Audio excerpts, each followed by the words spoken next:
তো বর্তমান সময়ে কিন্তু সরকারি চাকরিতে প্রায় 10,000-এর উপরে পদসংখ্যার সার্কুলার হয়েছে। এটা কিন্তু বিভিন্ন প্রতিষ্ঠানের বা বিভিন্ন মন্ত্রণালয়ের কিন্তু এই সার্কুলারগুলো রয়েছে। প্রায় 36টা প্রতিষ্ঠানে মিলে সর্বমোট প্রায় 10,000-এর মতো কিন্তু এখনও শূন্য পদের একটা সার্কুলার চলছে। তো সেগুলো কিছুগুলোর আবেদন কিন্তু এপ্রিল মাস পর্যন্ত চলবে। এপ্রিল মাসের 5, 10 বা 15 তারিখ পর্যন্ত সেগুলোতে কিন্তু আবেদন করা যাবে। তো 36টা প্রতিষ্ঠানের কিন্তু এই সার্কুলারগুলো চলমান রয়েছে। সেক্ষেত্রে যারা সরকারি চাকরি খুঁজছেন বা সরকারি চাকরিতে করতে চান বা আবেদন করতে চান, সেক্ষেত্রে কিন্তু আপনারা সার্কুলারগুলো দেখে কিন্তু খুব সহজেই অনলাইনের মাধ্যমে আবেদন করতে পারেন। অনেকে হয়তো আছেন যে কোন কোন প্রতিষ্ঠানে সার্কুলার হয়েছে সেই বিষয়গুলো সম্পর্কে জানেন না।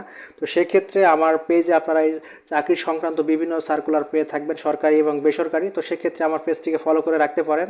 তাহলে কিন্তু আপনারা নতুন নতুন যে কোনো ধরনের সরকারি এবং বেসরকারি প্রতিষ্ঠানে যে নিয়োগ সার্কুলারগুলো হয়ে থাকে সেগুলো কিন্তু আমার এই পেজ থেকে আপনারা আপডেট তথ্য পেয়ে যাবেন। এবং কারো যদি আবেদন করে নেওয়ার দরকার থাকে সরকারি এবং বেসরকারি যে কোনো ধরনের চাকরিতে, সেক্ষেত্রে আমার সাথে আপনারা যোগাযোগ করতে পারেন বা এই ভিডিওর কমেন্ট বক্সে আপনারা কমেন্টে আপনাদের মতামত জানাতে পারেন, বা যারা আবেদন করে নেবেন সেই বিষয়গুলো জানালে বা আমার সাথে ইনবক্সে যোগাযোগ করলে কিন্তু আমি আপনাদেরকে খুব সহজে অনলাইনের মাধ্যমে আবেদন করে দিতে পারবো। সেক্ষেত্রে আপনাদের প্রয়োজনীয় তথ্যগুলো আমাকে দিলে আমি কিন্তু আপনাদের সেই তথ্যগুলো থেকে আপনাদেরকে সঠিকভাবে অনলাইনের মাধ্যমে আবেদন করে দিতে পারবো।